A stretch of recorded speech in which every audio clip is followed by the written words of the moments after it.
The Case of Charles Dexter Ward, by H.P. Lovecraft. Part 1. A Result and a Prologue. From a private hospital for the insane near Providence, Rhode Island, there recently disappeared an exceedingly singular person. He bore the name of Charles Dexter Ward, and was placed under restraint most reluctantly by his grieving father. The patient seemed oddly older than his 26 years would warrant. His face had taken on a subtle cast, which only the very aged usually acquire, while his organic processes showed a certain queerness of proportion which nothing in medical experience can parallel. Respiration and heart action had a baffling lack of symmetry. The voice was lost, so that no sounds above a whisper were possible. Digestion was incredibly prolonged and minimized. The skin had a morbid chill and dryness, and the cellular structure of the tissue seemed exaggeratedly coarse and loosely knit. Even a large olive birthmark on his right hip had disappeared, whilst there had formed on his chest a very peculiar mole or blackish spot of which no trace existed before. Psychologically, too, Charles Ward was unique.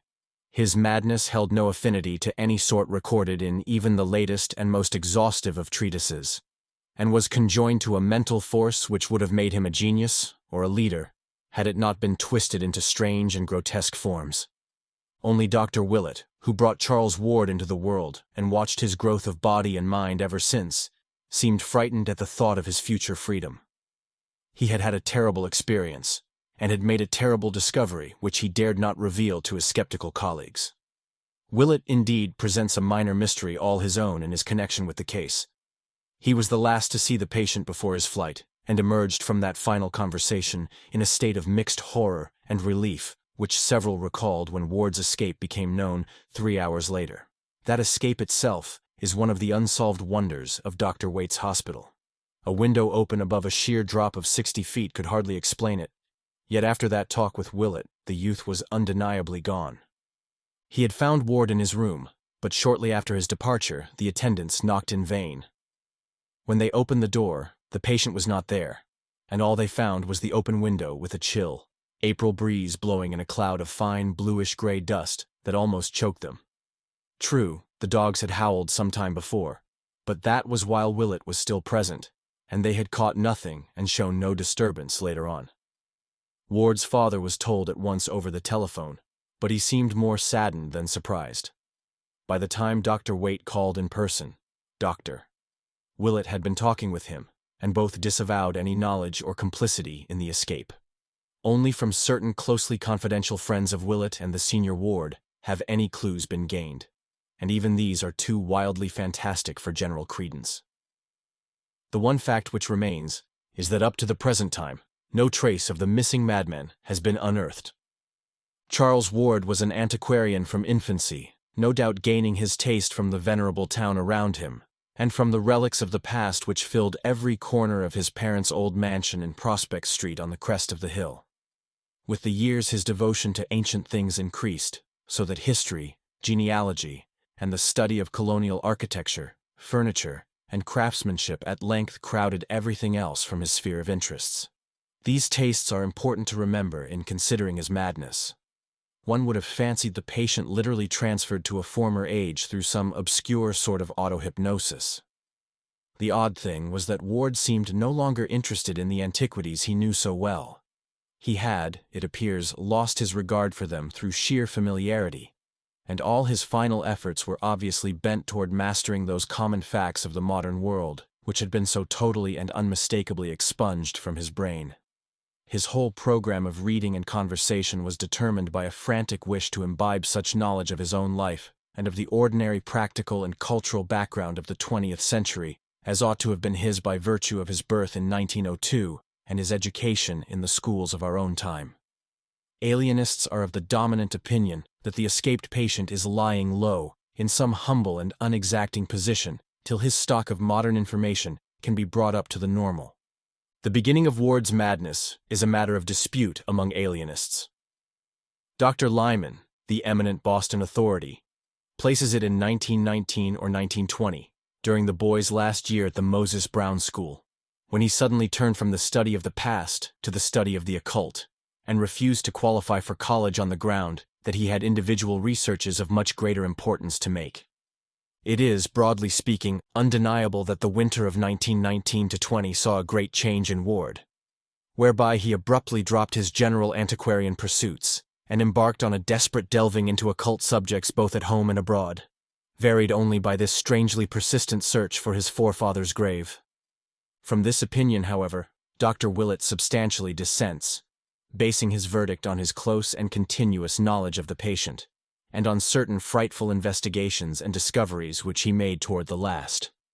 Those investigations and discoveries have left their mark upon him, so that his voice trembles when he tells them, and his hand trembles when he tries to write of them.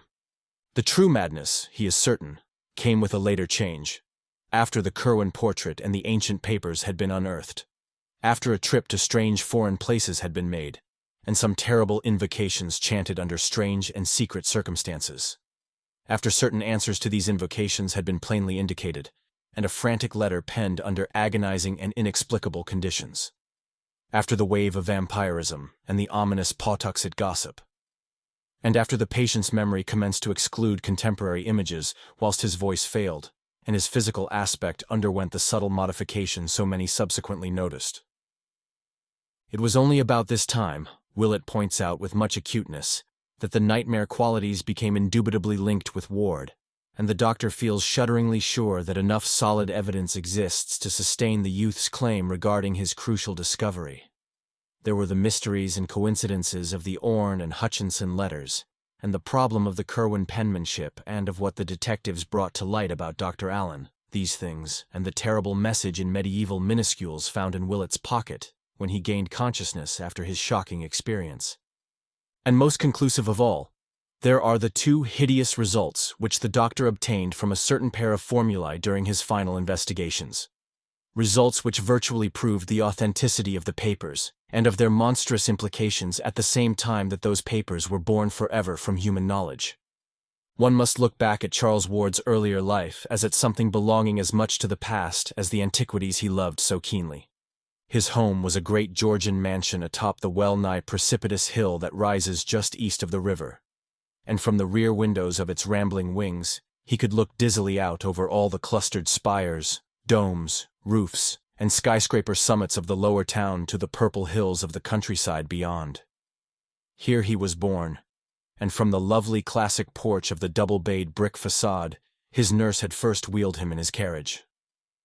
Past the little white farmhouse of 200 years before that the town had long ago overtaken, and on toward the stately colleges along the shady, sumptuous street, whose old square brick mansions and smaller wooden houses with narrow, heavy-columned Doric porches dreamed solid and exclusive amidst their generous yards and gardens. He had been wheeled, too, along sleepy Congdon Street, one tier lower down on the steep hill, and with all its eastern houses on high terraces. The small wooden houses averaged a greater age here, for it was up this hill that the growing town had climbed. One of the child's first memories is of the great westward sea of hazy roofs and domes and steeples and far hills, which he saw one winter afternoon from that great railed embankment, all violet and mystic against a fevered, apocalyptic sunset of reds and golds and purples and curious greens. The vast marble dome of the State House stood out in massive silhouette, its crowning statue haloed fantastically by a break in one of the tinted stratus clouds that barred the flaming sky. When he was larger, his famous walks began, first with his impatiently dragged nurse, and then alone in dreamy meditation. One may picture him yet as he was in those days, tall, slim, and blond, with studious eyes and a slight stoop, dressed somewhat carelessly, and giving a dominant impression of harmless awkwardness rather than attractiveness. He would seek for vivid contrasts, spending half a walk in the crumbling colonial regions northwest of his home, where the hill drops to the lower eminence of Stamper's Hill, with its ghetto and Negro quarter clustering round the place where the Boston stagecoach used to start before the Revolution, and the other half in the gracious southerly realm about George, Benevolent, Power, and William Streets, where the old slope holds unchanged the fine estates and bits of walled garden and steep green lane in which so many fragrant memories linger.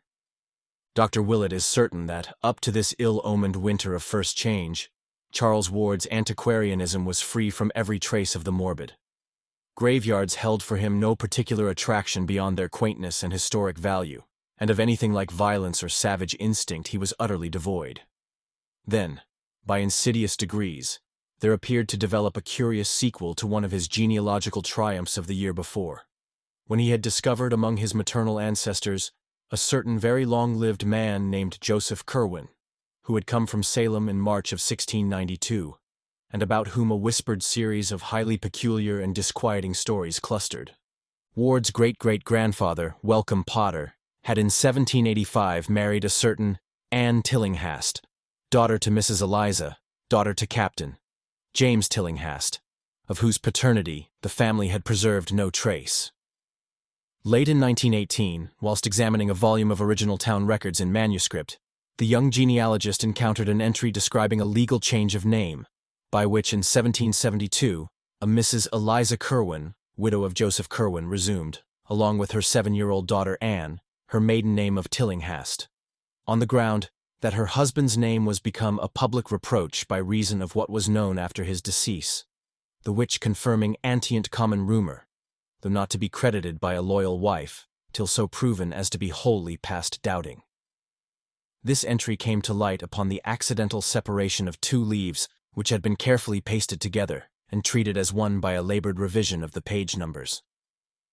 It was at once clear to Charles Ward that he had indeed discovered a hitherto unknown great-great-great-grandfather. Having discovered his own relationship to this apparently hushed-up character, he at once proceeded to hunt out as systematically as possible whatever he might find concerning him. In this excited quest, he eventually succeeded beyond his highest expectations, for old letters, diaries, and sheaves of unpublished memoirs in cobwebbed Providence garrets and elsewhere yielded many illuminating passages which their writers had not thought it worth their while to destroy. One important sidelight came from a point as remote as New York, where some Rhode Island colonial correspondence was stored in the museum at Fraunce's Tavern. The really crucial thing, though, and what in Dr. Willett's opinion formed the definite source of Ward's undoing, was the matter found in August 1919, behind the paneling of the crumbling house in Olney Court. It was that, beyond a doubt, which opened up those black vistas whose end was deeper than the pit. This concludes the first part of 9 total of The Case of Charles Dexter Ward by H.P. Lovecraft, produced by Best Audiobooks for free.